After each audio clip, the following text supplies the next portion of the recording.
Bonjour, nous allons voir aujourd'hui la trigonométrie dans les triangles quelconques, la relation des sinus. Donc nous allons essayer de trouver une relation entre les côtés et les angles dans les triangles quelconques. Nous avons déjà des relations entre les côtés et les angles dans les triangles rectangles. Ce sont les nombres trigonométriques, sinus, cosinus, tangente. Nous allons maintenant essayer d'en trouver dans les triangles quelconques. Par convention, si le sommet de ce triangle ABC est A, alors le côté opposé est petit a. Si le sommet est B, le côté opposé est petit b. Si le sommet est C, le côté opposé est petit c.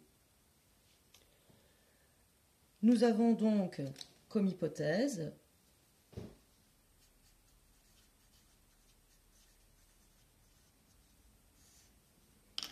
nous utilisons un triangle ABC quelconque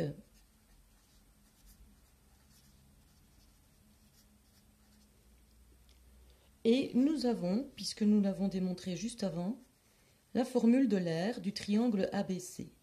La formule d'Euler, c'est côté fois le sinus de l'angle qui est entre les deux,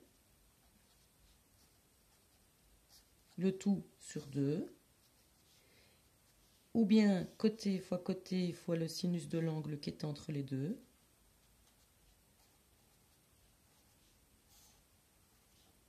ou bien encore les deux autres côtés, A fois B fois le sinus gamma sur 2.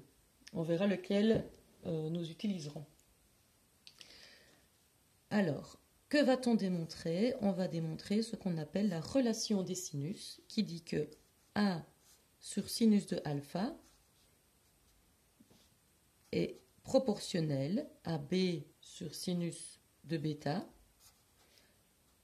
et c'est aussi égal à C sur sinus de gamma. Alors, évidemment, une relation où il y a deux égalités, ce n'est pas utilisable. Donc, il va falloir, dans les calculs, qu'on choisisse soit cette égalité-là, soit cette égalité-là, donc A sur sinus alpha égale C sur sinus gamma, soit cette égalité-là. Alors, on va donc démontrer ces égalités.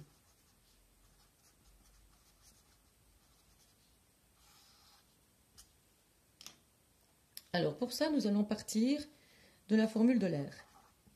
Alors, nous n'allons pratiquement pas utiliser le triangle, parce que nous allons uniquement partir de la formule, mais il est important quand même de dessiner le triangle pour qu'on sache où se trouvent toutes ces lettres, A, C, bêta, etc. Donc, dans n'importe quelle démonstration des triangles quelconques, il va falloir à chaque fois dessiner un triangle pour qu'on sache à quel côté on se réfère en fonction des lettres. Donc, ici, on va utiliser la relation d'Euler. Donc, je la recopie.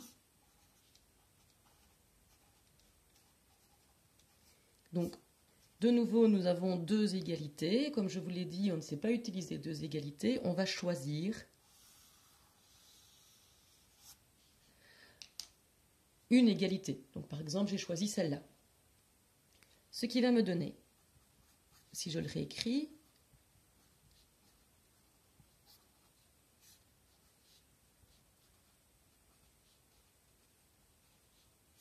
alors, nous avons sur 2 des deux côtés. Donc, si on veut éliminer le sur 2, on pourrait multiplier les deux côtés par 2, ça ne changera rien. Donc, on peut enlever les deux. Nous avons C des deux côtés. Donc, on pourrait diviser les deux égalités par C, ça ne changerait rien. Donc, on arrive à l'égalité A fois sinus bêta égale B fois sinus alpha.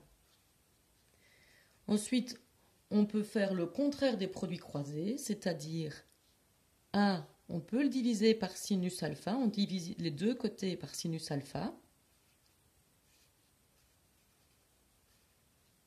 Ici, si je divise par sinus alpha, j'aurai plus de sinus alpha, j'aurai juste B. Et je peux aussi diviser par sinus bêta des deux côtés.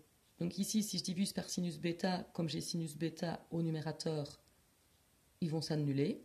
Et ici, j'aurai B sur sinus bêta.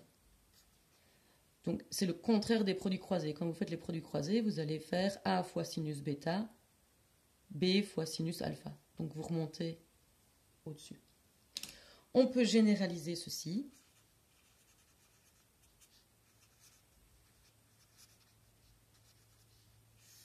Si j'avais choisi une autre égalité, si j'avais choisi ces deux égalités-ci ou bien celle-ci avec celle-ci, j'aurais obtenu autre chose. Alors comment retenir cette égalité? C'est à chaque fois en fait le côté sur le sinus de l'angle qui est en face. B sur le sinus de bêta et C sur le sinus de gamma. Donc A sur le sinus de alpha, B sur le sinus de bêta et C sur le sinus de gamma.